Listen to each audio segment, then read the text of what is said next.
How to repatriate foreign funds to India. Companies in today's era of greater globalization frequently set up abroad subsidiaries or affiliates to better penetrate foreign markets or raise their attractiveness to foreign venture investors. The company's ability to tap into such global markets, along with a savvy approach to business, bodes well for its financial success. The owners of the businesses subsequently repatriate these gains to their home countries, where they are put to use in the enterprise's ongoing activities. Thus, one of the usual operating procedures in the ecosystem of multinational companies is the repatriation of funds back to the countries in which the entrepreneurs reside. Consider India, which in 2017-18 received USD 61.96 billion in FDI and sent out USD 11.33 billion. Each and every one of these transactions involved countries from all around the world. It is crucial to have a firm grasp on, and thoroughly plan for, the plethora of possibilities available for the repatriation of funds when dealing with transactions of this nature. However, due to the complex web of international regulations, repatriation is no picnic. There are a number of prerequisites that must be met before money can be transferred from one country to another.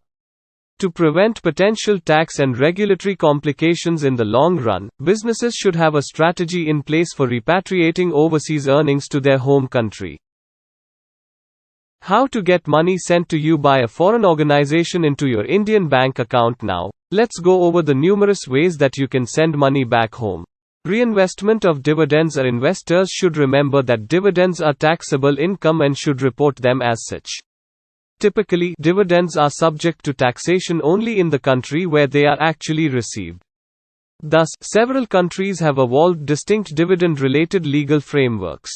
It is impossible to ignore the existence of double taxation avoidance agreements (DTAA), which have been negotiated between a large number of countries, when discussing dividends as a means of remitting monies to one's home country. For instance, the DTAA between India and Singapore specifies that dividends should be taxed in the home state of the beneficiary.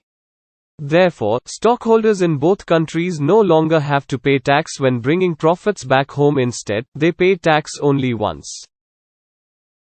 Indian shareholders of foreign corporations must wait 60 days after receiving dividends before remitting such funds back to India, or such longer length of time as the Reserve Bank may permit.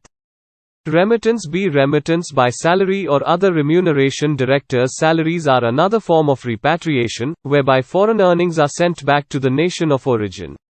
When a holding company establishes a foreign subsidiary, it will normally appoint a resident of the home country to serve on the board of directors.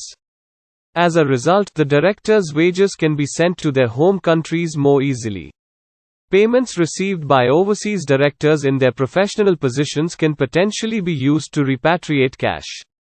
It is common practice for a corporation to provide a director with a portion or all of their salary in the form of stock in the company. A timely announcement to the proper authorities about the allotment of shares is also crucial. Repatriation financed by loans. Option C. Interest income has become one of the most common ways of sending money back to the homeland.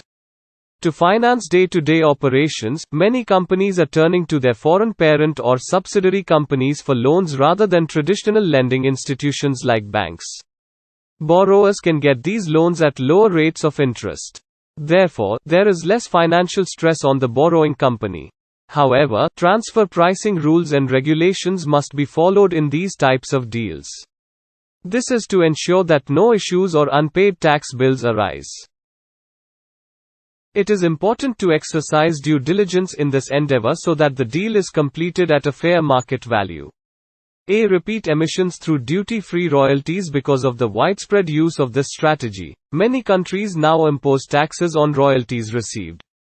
Royalties and fees paid for technical services by non-residents are subject to taxation at a rate of 25% in India, as per the Income Tax Act of India. The total amount of royalties paid out in India in 2017-18 was Rs 27,000 crore, about 4 billion, a considerable increase over the previous financial year's value of Rs 22,728 crore. In other words, the government's own data. Another method for bringing back earnings is through royalties, which are payments received for the use of intellectual properties including trademarks, patents, copyrights, and proprietary technology. Return of capitals by way of charging supervision fees. One effective means of getting money back to investors is through the payment of management fees. Companies receive management fees when one company pays another to handle administrative tasks for it. All applicable charges and taxes will be added to the total of any expenses for administrative services or technical support. For example, if a foreign company is providing management services in Singapore, and that service is regulated, Singapore may withhold an amount equal to a withholding tax from any payments made to that company. Many corporations also use the delegation of project work to companies located in other countries by the original or head company. With this cutting-edge strategy, firms can lessen the burden on the parent company, the head company, that would otherwise result from not delegating project duties. One kind of compensation for the use of someone else's intellectual property is the royalty payment. It is common practice for a parent company to grant its overseas subsidiaries access to its intellectual property in exchange for a royalty payment. Signing double taxation agreements with various countries might help you save money by lowering the total amount of tax.